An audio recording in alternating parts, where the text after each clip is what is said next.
Salut mes électrifiés, j'espère que vous allez super bien. Moi, ça me fait très plaisir de vous retrouver aujourd'hui. Il y a environ 4 ou 5 mois, la marque Anker a sorti une batterie d'un genre nouveau et qui diffère totalement des Solix classiques, des EcoFlow Delta et autres Bluetti. Le but de cette batterie étant de se recharger grâce à des panneaux solaires, d'éviter de renvoyer trop de surplus de production à Enedis, puis de renvoyer l'énergie stockée, par exemple la nuit, dans votre habitation. Allez, on va voir ça. Go!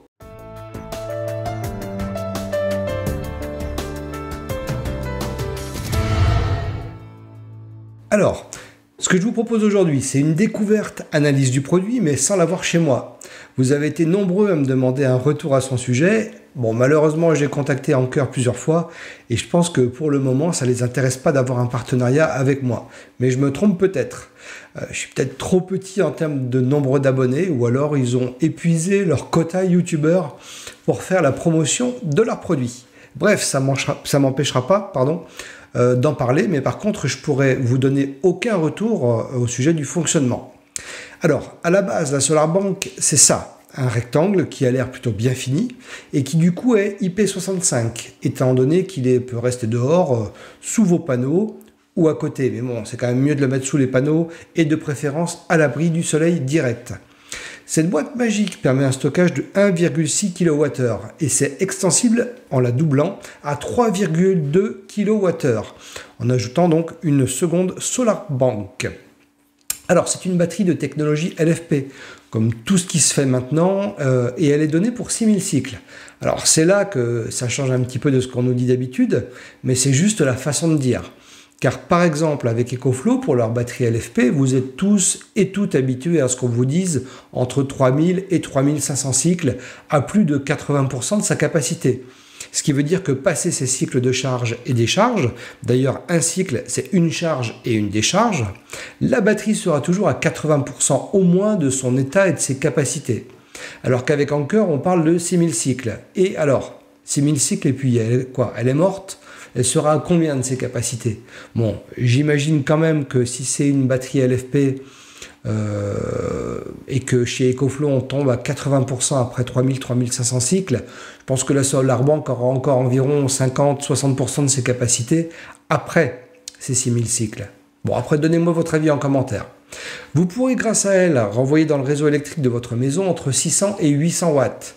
Mais je ne sais pas si c'est comme le PowerStream qui pour renvoyer 800 watts dans la maison demande qu'il y ait une production solaire pour pouvoir renvoyer jusqu'à ces 800 watts là.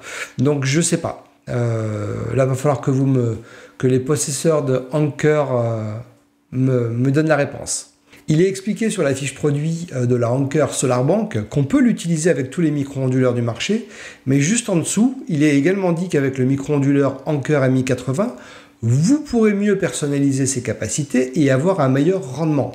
Donc bon, c'est possible avec d'autres, mais c'est quand même mieux avec le micro-onduleur Anker.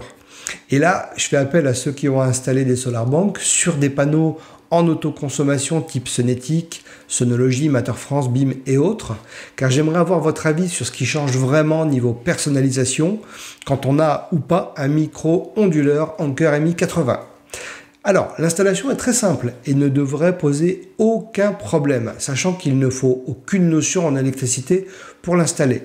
Les seules recommandations sont d'éviter de la mettre en plein soleil, de l'installer sur une surface plane et que si vous voulez la stocker à long terme, il faudra la charger et la décharger une fois tous les 3 mois, en la déchargeant à 20% et en la rechargeant à 80%. Sinon, niveau installation et branchement, il suffit de suivre l'ordre indiqué. En 1, vous connectez la SolarBank au micro-onduleur avec les câbles de sortie MC4 en Y inclus. Puis en 2, vous allez connecter le micro-onduleur à une prise domestique avec le câble d'origine. Et pour finir, vous connectez les panneaux solaires à la SolarBank à l'aide des câbles d'extension de panneaux solaires inclus dans votre colis. Voilà, ça vous évitera de faire des bêtises en le faisant dans le mauvais ordre. On trouve sur la face avant, à gauche, un bouton d'alimentation qui va avoir plusieurs fonctionnalités. En appuyant 2 secondes dessus, vous allez allumer la SolarBank. En appuyant de nouveau 2 secondes dessus, vous allez l'éteindre. Si vous appuyez une fois alors qu'elle est allumée, vous allez afficher le niveau actuel de batterie. Et le bouton, lui, à droite, va vous permettre de gérer la connectivité du bousin. En appuyant une fois, vous allez activer le Wi-Fi. Hop, j'ai fait un bruit. En appuyant 2 secondes, vous allez désactiver la connexion Internet et en appuyant 7 secondes, ça vous permet de réinitialiser le Bluetooth et le Wi-Fi. Maintenant, le combo spécial. En appuyant sur les 2 boutons, au moins pendant 15 secondes, vous activerez le mode café et les ports de sortie feront couler du café en grains, qui est juste terrible. Vous aimeriez bien, hein?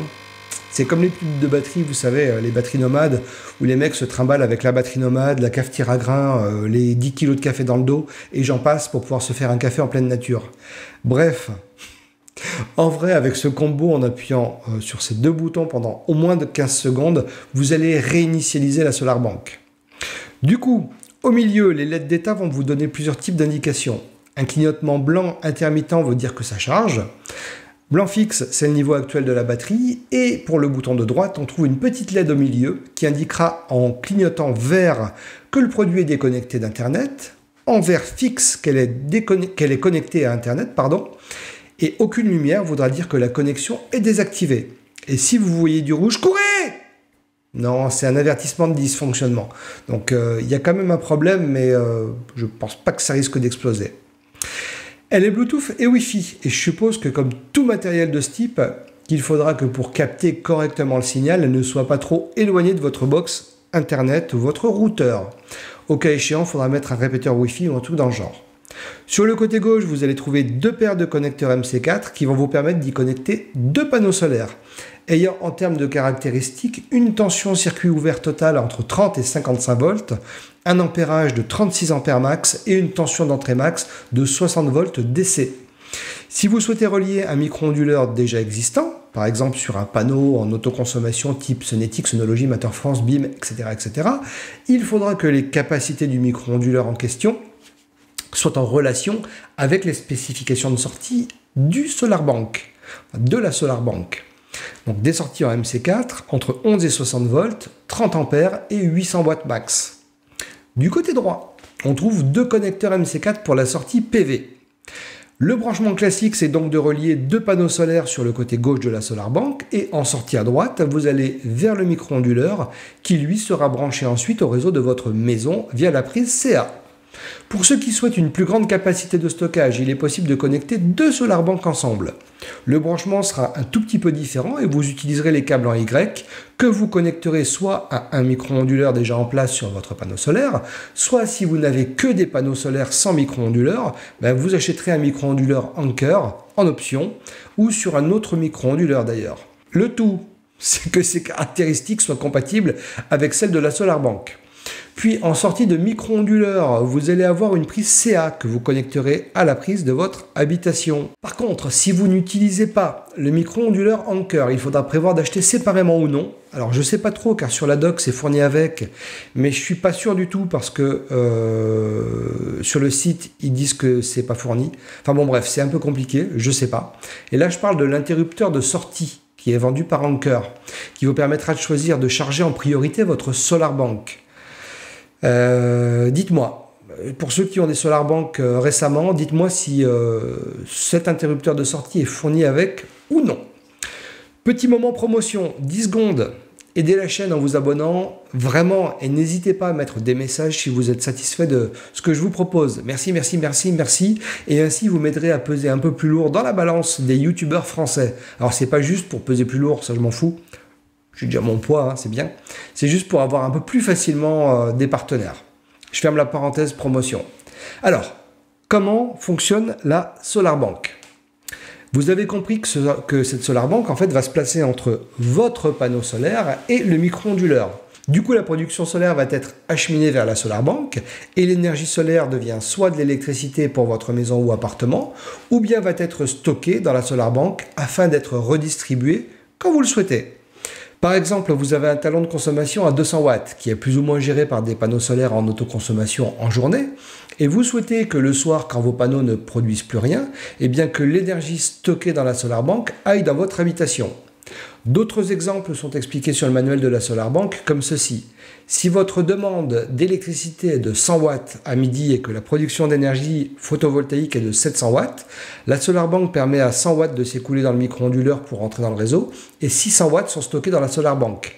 Si votre demande d'électricité est de 600 watts et que la production d'énergie photovoltaïque est de 50 watts, la SolarBank arrête la production photovoltaïque.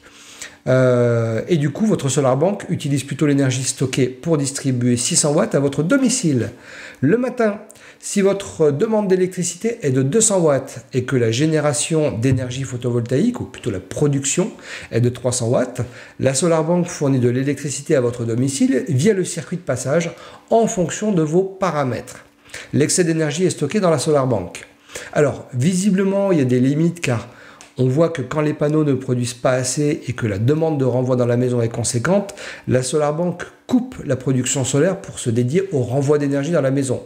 Bref, là je touche du doigt typiquement ce que je ne peux pas tester n'ayant pas le produit.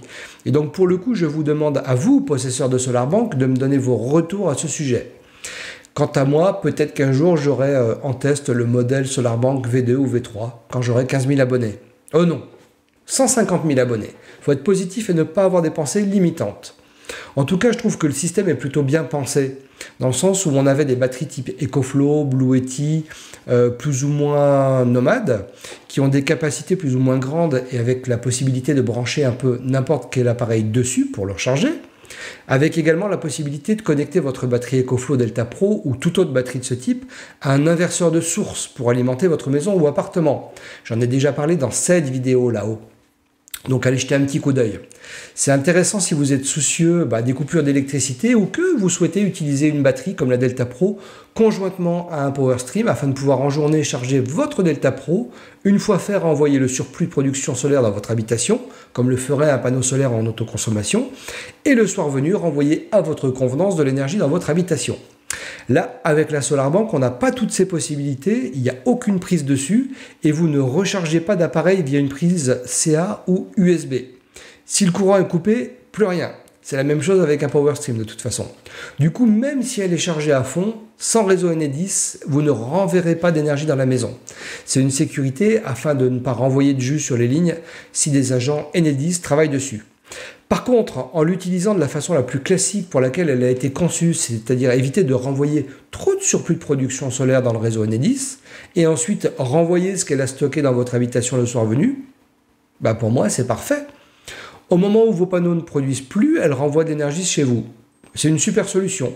Donc on a un produit qui ne permet pas autant de choses qu'une batterie classique, mais par contre qui permet de récupérer du surplus solaire, d'être stocké dehors et de faire quelque chose de très utile en relâchant du jus quand vous le souhaitez. Elle est aussi moins chère étant donné qu'elle se limite à un certain type de fonctionnement. Maintenant, la question et les questionnements, c'est niveau logiciel. Qu'est-ce que ça donne? Est-ce que les programmations de renvoi sont fiables? Est-ce que ça bug? Est-ce qu'elle perd régulièrement le réseau Wi-Fi? Voilà, des questionnements auxquels je ne pourrais pas répondre dans cette vidéo. Par contre, avis à tous les possesseurs de Anker SolarBank. Dites-le moi en commentaire, parlez-moi de votre expérience avec cette batterie. Je finis avec le fait que si la température passe en dessous de 0 degré, la SolarBank ne pourra pas se recharger. Mais niveau décharge, aucun souci. J'imagine donc que c'est pas comme la nouvelle batterie d'EcoFlow de 2 kW qui intègre un petit chauffage, un petit système qui en cas de basse température permet de continuer le fonctionnement de la batterie. Lâchez-vous dans les commentaires et dites-moi ce que vous en pensez. Ce que vous trouvez limite et ce que vous aimez sur cette batterie-là. Puis monsieur Anker, si tu m'entends, voilà. Allez, ça fait trop longtemps que vous êtes devant votre écran, alors allez checker si de jolis photons caressent vos panneaux solaires. Allez, bye. On trouve sur la face avant un bouton. Stop. On trouve un bouton. On trouve un bouton, c'est pratique. Le tout, c'est que les caractéristiques ou appartement, ou va bien être ou stop. Du coup, la production solaire va être...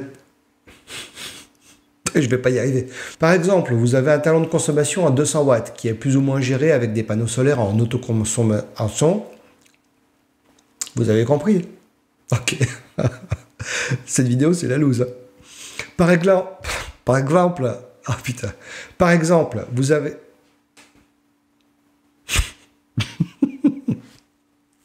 Oh merde, il faut pas que j'ai un fou rire. Hein. Si j'ai un fou rire, c'est mort. J'en ai pour une demi-heure.